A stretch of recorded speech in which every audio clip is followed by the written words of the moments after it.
그 당시에 세례 요한이라고 하는 사람은 말라기에서부터 예수님 오시기까지 그 암흑기였습니다. 신학적으로 거기는 예언자도 나타나지 않았다라고 해서 구약과 신약 사이를 암흑기간이라고 부르는데, 그 암흑기간이 무려 400년 동안이나 계속됐습니다. 사람들은 이스라엘을 위해서 오실 메시아를 기다리고 있었고, 또 그 400년 동안 아무도 선지자도 나타나지 않은 그런 상황에서 혜성과 같이 나타나는 사람이 있었습니다. 약대 털옷을 입고 메뚜기와 석청을 먹으면서 광야에서 외치는 자의 소리가 있었습니다. 그 사람이 누구냐면 바로 이 세례 요한입니다. 이 사람들이 그동안 기대했던 이 모든 것들이 세례 요한이야말로 오시려고 하는 메시아구나, 그리고 저 사람이야말로 정말 선지자구나, 그러면서 세례 요한에게 몰려들기를 시작을 했습니다. 그리고 그는 또 요단강에서 세례를 베풀면서 그 요한을 따르는 제자들이 많이 생겨났고, 또 요한을 따르는 많은 무리들이 상당히 요한에 대한 기대 그리고 관심이 높았습니다. 근데 세례 요한은 민중을 바라보면서 그렇게 얘기합니다. 하나님께서 보내시겠다고 선지자들을 통해서 예언한 그 메시아, 그 그리스도는 내가 아니고 지금 바로 이 앞에서 세례를 받고 있는 이 예수 그리스도, 예수다라고 하는 거예요. 그 당시에 예수라고 하는 이름은 아주 흔한 이름이었습니다. 우리나라 철수, 영희, 영자 이런 이름과 같았어요. 그리고 마리아라고 하는 것도 여자 이름으로 아주 흔한 이름이었습니다. 근데 그 예수라고 하는 그 이름의 의미는 자기 백성을 죄에서 구원한다라고 하는 그런 이름이었습니다. 아마 많은 사람들이 그 당시에 예수님이 탄생하실 그 당시에 로마의 지배를 받고 억압 가운데 있고 막 이러다 보니까, 그리고 계속 전통적으로 내려오는 그런 구약의 역사를 보더라도 누군가가 메시아가 있어야 돼. 누군가가 백성을 다스릴 정말 왕이 오기를 간절히 기다렸습니다. 그래서 자기 자녀를 낳고 백성을 죄에서 구원할 수 있는 그런 큰 사람이 한번 돼봐라 라고 하는 의미에서 예수라고 하는 이름을 많이 지었습니다. 어떤 사람은 자기 아들이 좀 대통령이 되고 싶어하는 그런 마음이 있어서 이름을 대통령이라고 줬어요. 대통령. 근데 조상이 닮았다. 안 대통령. 안시에서 안 대통령. 이게 이제 성이 문제예요. 지선이가 자녀를 낳으면 이름을 잘 지어야 돼. 근데 상관없죠. 남편 성을 따르니까 그래도 다행이네요. 네. 자, 그런데 요한의 모든 사람들의 시선이 집중됐습니다. 근데 그것을 어느 정도 인정을 하고, 그러니까 내 말 잘 들어라, 이렇게 하지 않았습니다. 나는 내 뒤에 오시는 그분을 신발끈을 푸는 것조차도 나는 감당하지 못하는, 나는 아무것도 아니고 오직 바로 그분이야말로 세상 죄를 지고 가는 하나님의 어린 양이다. 여러분, 하나님의 어린 양이라고 하는 것은 많은 의미가 포함되어 있습니다. 우리가 이스라엘 백성들이 구약 시대에 생활했던 그들의 삶을 보면 그들에게 어린 양이라고 하는 것은 상당히 중요한 것이었습니다.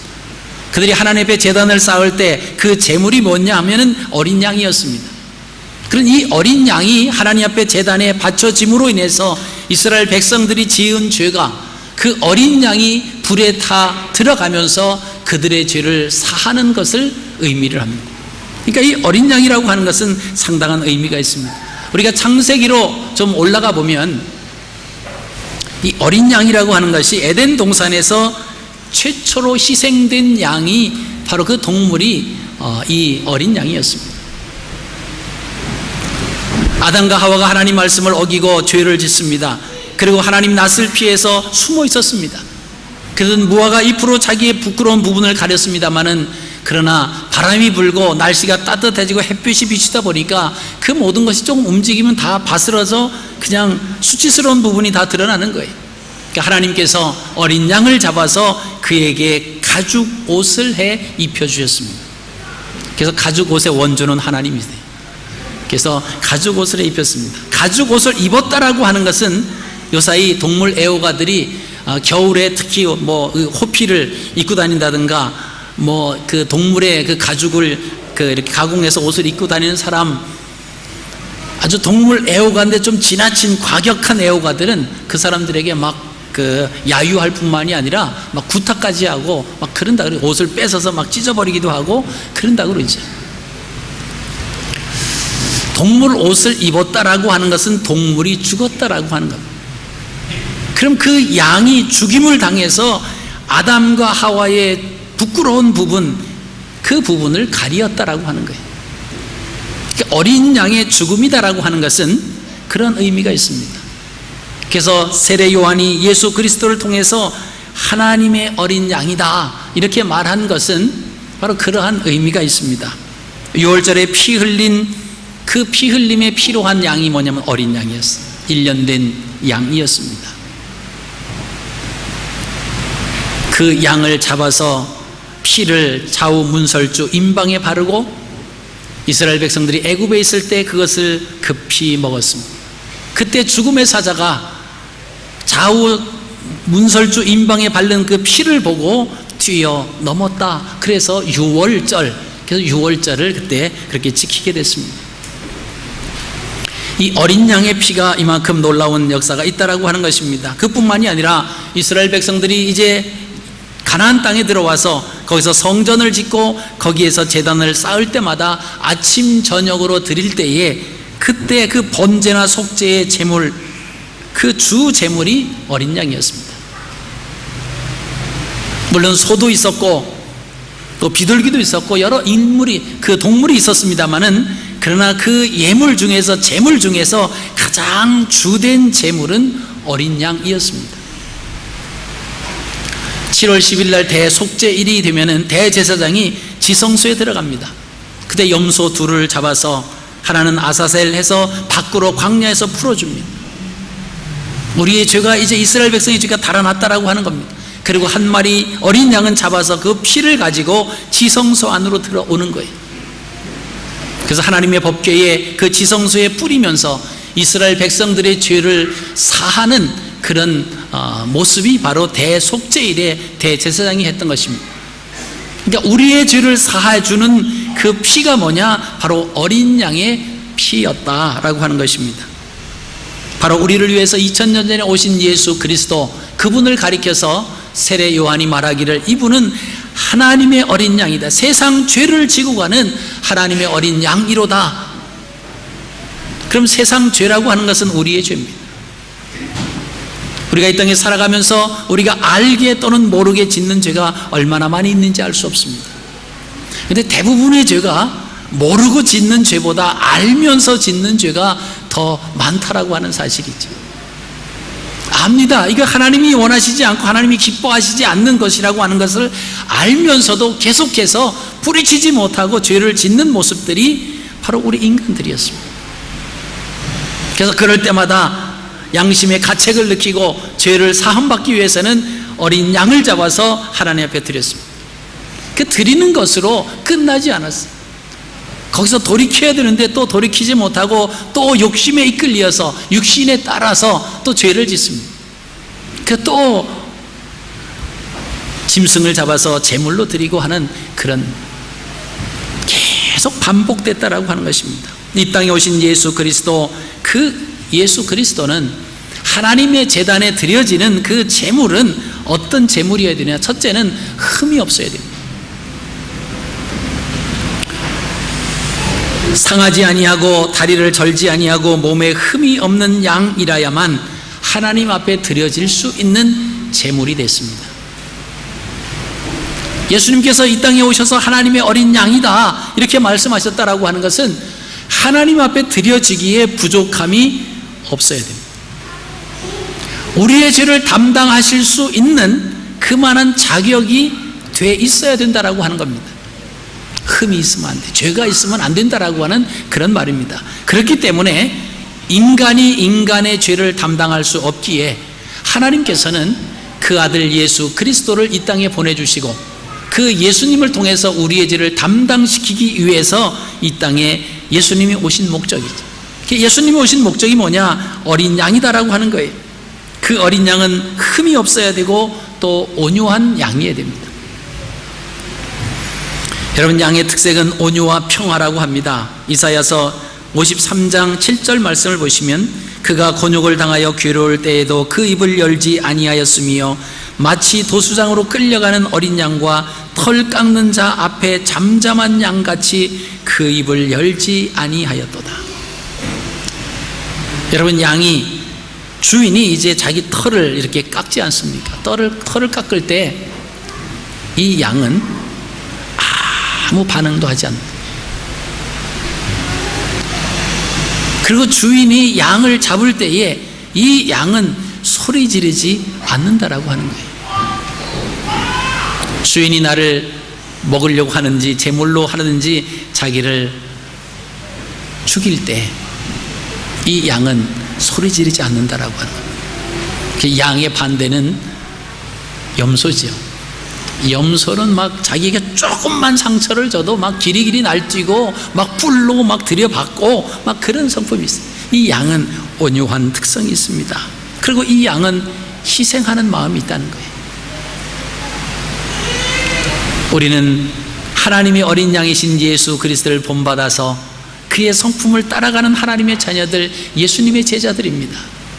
예수님이 온유하셨던 것처럼 우리도 온유한 마음을 품으려고 하는 거고요. 예수님께서 우리를 위해서 희생하신 것처럼 우리도 희생하기로 작정을 하고 우리가 살아가고 있지 않습니까?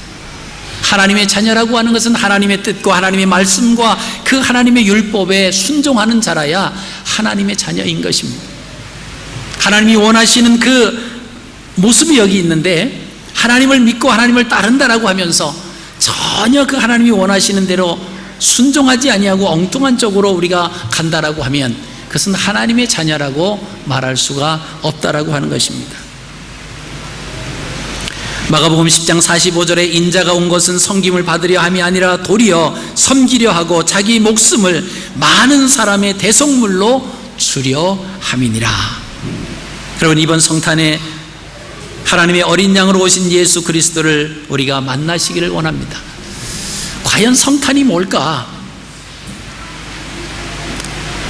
성탄의 의미를 글쎄요, 우리 어린 주일 학생들한테 물어보면 뭐라고 대답할까? 제가 물어보고 싶지만 선생님들이 대답을 잘못하면 얼굴이 빨개질까봐 물어보지는 않겠어요. 야, 성탄하면 뭐가 생각이 나냐? 성탄의 목적이 뭐냐? 성탄절 하면 가장 기뻐하는 이유가 뭐냐? 아마 10중 8구는 어린아이들은 선물 받기 때문에요, 이렇게 얘기할 거예요. 근데 성탄의 주인공이 예수님인데, 그래서 예수님의 탄생하신 날 아니에요. 탄생하신 것을 기념하기 위해서 우리가 모여서 예배하는 겁니다. 그러면 성탄의 주인공은 예수님이세요. 근데 세상은 성탄의 주인공인 예수님은 저 멀리 밀쳐놨습니다. 그리고 가장 많이 등장하는 것이 할아버지가 등장해요. 산타 할아버지. 그리고 이 산타 할아버지가 성탄을 빌미로 삼아서 모든 아이들에게 선물을 주는 정말 좋은 사람으로 막 포장해버려요. 저는 호주에 와서 여름에 성탄절을 맞는다라고 하는 생각을 하니까 참 처음에는 좀, 야, 이거 참 안 맞는다, 좀 이상하다, 그러면서 마음적으로 한쪽에 생각하는 것이 있었어요. 그러면 이 더운 날 호주의 산타크로스 할아버지는 어떤 복장일까? 나름 기대를 했습니다. 그런데 한국에서 보는 할아버지하고 똑같더라고요. 빨간 모자에 빨간 옷을, 얼마나 털옷을 입고 있는 그 할아버지. 정말 성탄의 주인공이 산타가 아닌데 이 산타가 주인공 자리를 차지하고 있단 말이죠. 그래서 각 기관에서 세상에 사용할 때 반드시 성탄하면은 그 사슴들하고 산타가 반드시 나와요. 근데 참 안타까운 것은 교회에서 행사를 해도 그 모습이 그대로 나온다라고 하는 거예요. 왜? 예수님의 모습을 하고 가서 선물을 아이들에게 나눠주면 좀 안 될까요? 꼭 전통적으로 내려오는 산타의 모습으로 해야만 아이들에게 그것을 꿈을 주는 걸까요? 이 산타가 선물 주는 게 예수님이 선물 준다라고 하는 것보다 훨씬 더 잘 먹혀서 우리가 그러는 건가요? 우리가 한번 생각해 보셔야 됩니다. 이 성탄의 주인공인 예수님, 그럼 우리가 왜 기뻐해야 되느냐? 선물 받기 위해서, 서로 선물을 나눠주기 위해서 기뻐한다라고 하면 성탄의 진정한 의미가 아니죠.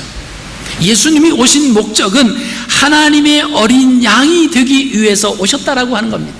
하나님의 어린 양이라고 하는 것은 우리 인류의 죄를 담당하고 죽으셔야 하기 위해서 오셨다라고 하는 거고, 이게 하나님께서 예수님을 이 땅에 보내신 목적이었습니다. 우리가 바라보는 예수님이 오신 것은 내 죄를 사하기 위해서 그분이 오셨고, 그분이 오셨기 때문에 그분이 나의 죄를 담당하셔서 나는 예수님 오신 것이 그렇게 기쁜, 감격하는 거죠.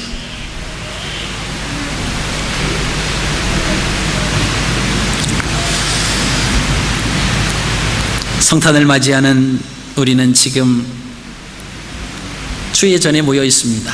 매년 맞이하는 성탄이지만, 그러나 우리가 그냥 들뜬 마음으로 그런 모이는 것보다 정말 성탄의 의미, 참 주인공이신 예수 그리스도의 탄생하심을 온 마음을 다해서 축하하는 거예요. 동방 박사가 예수님, 아기 예수님을 찾아서 그 보배합을 열어서 선물, 예물을 드렸습니다. 최고의 것을 드리는 거예요. 귀한 것을 드리는 겁니다.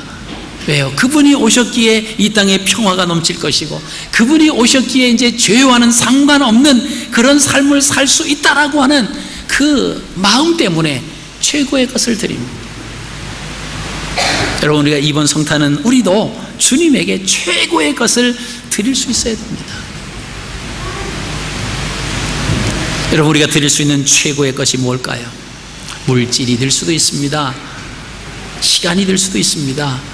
그러나 그런 것보다 더 정말 소중한 것이 있다라고 하면 우리의 마음이, 우리를 위해서 이 땅에 오시고 우리의 죄를 담당하기 위해서 오신 그 예수 그리스도의 탄생하심, 얼마나 감사하고 얼마나 고맙고 우리의 온 마음을 다 들여서 그분을 탄생을 축하하는 거예요. 그러면서 그분이 행하신 그 모든 말씀에 우리가 쫓아가는 겁니다. 내가 지난 1년 동안 뒤돌아보면서 하나님 말씀대로 내가 살지 못하고 내가 그 뜻대로 행하지 못했다라고 하면, 예수님 오신 우리 성탄을, 그 예수님 오심을 기념하는 이 성탄절에 우리가 다시 한번 우리의 모습을 뒤돌아보는 겁니다. 그리고 나를 구원해 주시기 위해서 오신 그 예수 그리스도, 그리고 나를 위해서 십자가에 못 박혀 돌아가셔서 나는 이제 하나님의 자녀가 되고 예수 그리스도의 제자가 된 우리 자신, 내가 어떻게 감사하며 어떻게 살아가야 될 것인가? 예수 그리스도를 모르는 세상 사람들에게 내가 얼마나 그들에게 증거하며 영향력을 끼치며 살아갈까? 여러분, 여기서 말하는 영향력이라고 하는 것은 그들 위에 우뚝 서야 된다라고 하는 것이 아닙니다. 내 삶을 통해서 그들이 하나님의 형상을 발견하게 하는 거예요. 내 모습을 통해서 그들이 과연 저 사람은 하나님의 사람이고 하나님을 믿는 사람이다 라고 하는 것을 알려주고 보여주는 것이, 그것이 세상에 영향력을 끼치는 사람입니다. 우리가 자칫 잘못 생각하면 돈이 많고 출세를 하고 크게 성공을 해서 사람들이 바라볼 때 사람들에게 내가 예수님을 믿어서 이렇게 됐습니다, 이렇게 말하는 것이 세상에 영향력을 끼치는 거다, 우리는 그렇게 생각할 때가 많이 있습니다. 그러나 그것이 정말 세상에 영향력을 끼치는 것은 아니에요. 정말 힘들고 어렵고 병들고 가난한 가운데 살아가고 있지만 그 가운데서 기쁨을 잃지 아니하고 늘 감사하며 늘 정직하며 선하게 살아가는 그 모습을 보면서, 세상에서 그렇게 살아가지 못하고 하나라도 더 얻기 위해서 갖은 술수와 속임수와 거짓이 난무하는 그 가운데 살아가는 사람들이 자기의 모습과 자기보다 더 어려운 가운데 살아가는 사람인데 선하게 살아가는 그 모습을 보면서, 병마와 싸우면서 가난하게 살아가는 그 모습을 보면서 과연 하나님을 믿는 사람이구나, 과연 우리와 다르구나, 이것이 바로 세상에 우리가 영향력을 끼치는 겁니다. 2013년도 성탄절을 맞아서 우리가 좀 이러한 도전이 우리에게 있었으면 좋겠습니다. 그냥 세상 사람들처럼 백화점이나 상점에서 진열해 놓은 어떤 액세서리나 성탄의 마스코트처럼 일시적인 행사로 이 절기가 끝나면 싹 거두어버리는 그런 행사가 아니라 내 삶 속에서 정말 예수 그리스도의 향기가 넘쳐나고 내 몸을 통해서 정말 다른 이들에게 영향을 끼치는 그런 그리스도인들이 되시기를 바랍니다. 송나라에 법문공이라고 하는 젊은 사람이 있었습니다. 그래서 이 법문공이 젊은 한 스승을 찾아갔습니다. 그래서 그 스승에게 제가 재상이 될 수 있는 그런 자격이 있는지 한번 저를 예측해 주십시오 부탁을 드렸습니다. 그랬더니 그 스승이 법문공에게 자네는 절대로 재상이 될 수 없겠다 이렇게 말했습니다. 그때 이 법문공이 그럼 재상이 될 수 없으면 의원이 될 수는 있습니까? 이렇게 물었어요. 그 당시에 의원이라고 하는 것은 아주 선한 직업이었습니다. 그래서 스승이 물어요. 재상을 바라는 분이 어찌 의원이 되기를 바라느냐? 극과 극이잖아요. 재상이 될 수 있느냐? 그랬더니 넌 절대로 재상이 될 수 없다. 그러니까 그러면 의원이 될 수 있느냐? 이 스승이 의문을 가진 거예요. 아니 재상이 되기를 꿈꿨던 사람이 어떻게 천한 직업인 의원이 된다고 말을 하느냐? 그랬을 때 이 법문공이 이런 이야기를 했다고 합니다. 재상이 되어 도탄 속에서 헤매는 백성을 구하고 싶으나 재상이 못 되겠다 하니 의원이라도 되어 병고에 시달리는 백성이나 돕고 싶소이다. 이 이야기를 듣고 스승은 당신의 얼굴이나 몸으로는 도저히 재상이 될 수 없으나 마음을 보니 재상이 되고도 남겠소이다 이런 얘기를 해줬대요. 여기에 용기를 얻어낸 법문공은 열심히 정진해서 결국 명재상이 되었습니다. 여러분 이것이 아름다운 모습이죠. 내가 이 모습을 가지고 백성을 섬기려고 하는데 너는 절대로 그것을 할 수 없겠다. 그러면 병고에 시달리는 가난한 사람들, 그런 사람들을 돕는 그 직업을 택하겠다라고 하는 거예요. 요즘에는 의사가 아주 바라는 손꼽히는 그런 직종이지만은 그 당시에는 아주 천한 직업으로 여겨졌다라고 하는 거예요. 근데 이 법문공은 백성을 돕기 위한 그 마음을 보니까 재상을 되고도 넘치는 남음이 있다라고 하는 거죠. 여러분 우리가 그렇습니다.